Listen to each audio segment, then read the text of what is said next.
Hi, welcome all. I am Jabneel, Department of English, Assistant Professor. Today we are going to see model auxiliary verbs. Now the word may not be so catchy for you. What is auxiliary? Auxiliary is something but helping the main verb. Auxiliary is another word, it means helping the main verb. So it is also called as helping verb. Now usually we have 9 model auxiliaries. I have listed them down, and there are other model auxiliary verbs too, which we will see at the end of this video. Now the first one is can. Now where do we use this? What is the usage of it? We use can to talk about the ability. For an example, I can do it. I can pass the exam. It talks about your ability. And then can is also used for permission. When you wanted to enter into the classroom, you will ask, can I come in? So that we use it for asking for a permission.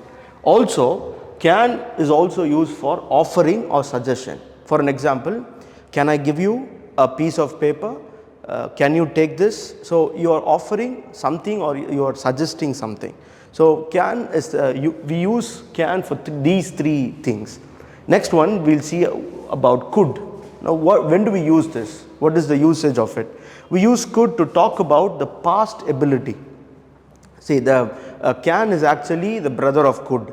So these two come together. Could talks about the past ability, whereas can talks about the present ability. Now could, past ability, if I want to give you an example for that, is I could have done better. So that talks about the past. I could do this. So it talks about the past one. Also, could is also used for polite request. Could you please pass the paper? Could you please pass the coffee? So we use it for requesting something very polite. So can is kind of arrogant, but when you use could, it's little bit polite that we see here. Also, it talks about the possibility of using certain sentences. Thirdly, we'll talk about will. This is usually used in future tenses that we already know, because when we talk about future tenses, you will say either use will or shall. Now I will come tomorrow. So when I wanted to talk about something in future, I will use the word will. Also, promise. To make a promise, you use the word will. I will do this. I will complete my work. I will finish my assignments. So all these, if you see in these examples, we use will to talk about if you are making any promise. What about would? Will and would, again, they are clubbed together. Would, when we use would for conditional things. For an example, if I were Prime Minister of India, I would have done this. So we use would there. It's a conditional clause. And again, the second usage of would is being very polite request. Now we have already seen polite request in could as well. Actually, would is more polite than could. So when you're talking about could you please pass, or could you pass that, instead of saying that, if you want to be more polite, especially to talk about to your elders or to request your boss, you would use the word would. So that is more even. So we were talking about would. When you want to be very polite, we already saw that polite request in could as well. When you compare could and would is even more polite than could. For an example, would you please share this video?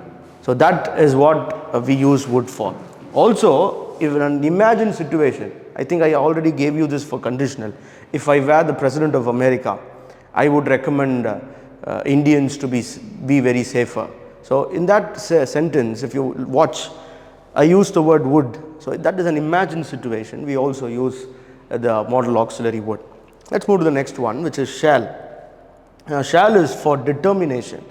If you are so determined to do something, we use the model auxiliary shall. For an example, we shall overcome this problem. So we shall. The word shall is used for determination and offering as well. I shall give you this. And the next, the brother of shall should be should. Now we use should for advice. Advice, I should do this. You should be quiet. You should share this video to somebody. So should is for advising. Next is may. Now the word may might confuse you, because may is again a permission. For an example, we also saw that in modal auxiliary called can, that is also used for permission. Can I come in? May I come in? Where to use? When to use? This is where these modal auxiliary verbs are confusing. Is it right? Can I come in or may I come in? Which one is right? Actually, both are right. But when you ask may, it's more polite than can. That's simple as that.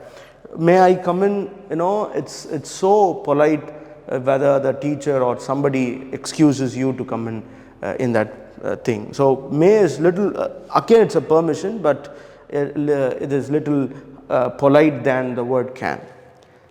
Next, what about might? The next modal auxiliary is might. Might actually denotes lesser possibility.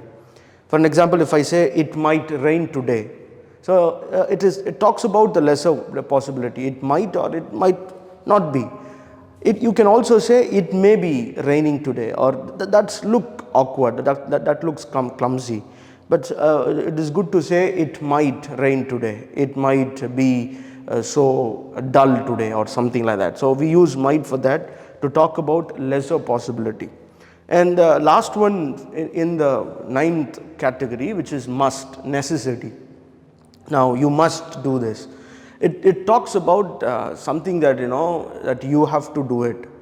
It should not confuse you with should and must, because you can interchange these things, but there is a slight variation between these two. Watch it carefully.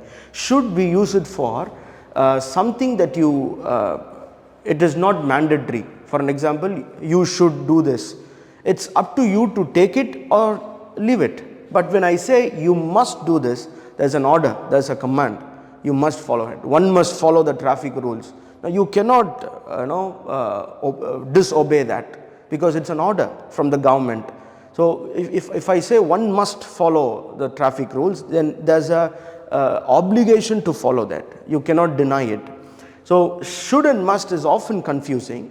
That's why I'm just clearing it here. Should, we use it for lesser important things, but whereas must, you should follow it up. The next confusing thing is ought to. O-U-G-H-T-T-O. Now ought to is again a confusing one. You can actually interchange these three things: should, must and ought to. But if you see ought to, it is also included in modal auxiliary. Not in that nine categories, but it is usually included in modal auxiliary, ought to.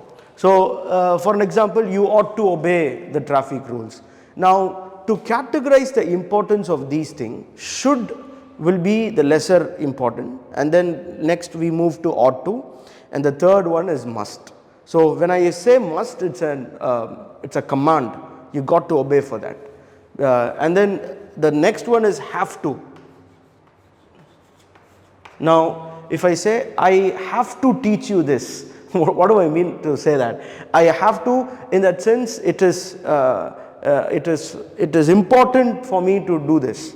So I have to do this. So all these should, must, ought to and have to can be interchanged, but it sets the tone of it, in what area you are talking about. And then you can actually interchange can and may sometimes, but it sets the tone. Now tone, I don't mean to say that that talks about the tone. I'm trying to say, make you clear the tone, meaning to say whether am I polite or whether am I harsh. What is my attitude in that? That's the tone I'm talking about. So when I say I can do this or I may do this, now I have a problem in that. When I say I can, I'm so sure that I can finish this. When I say I may or may not. I am not very sure about my ability or my capability. So that's what the words play more. So this is what I wanted to explain in this video, modal auxiliaries. So can, could, will, would, shall, should, may, might, and then you also have must along with that, and then apart from that ought to and have to. Thank you. We will meet in the next video.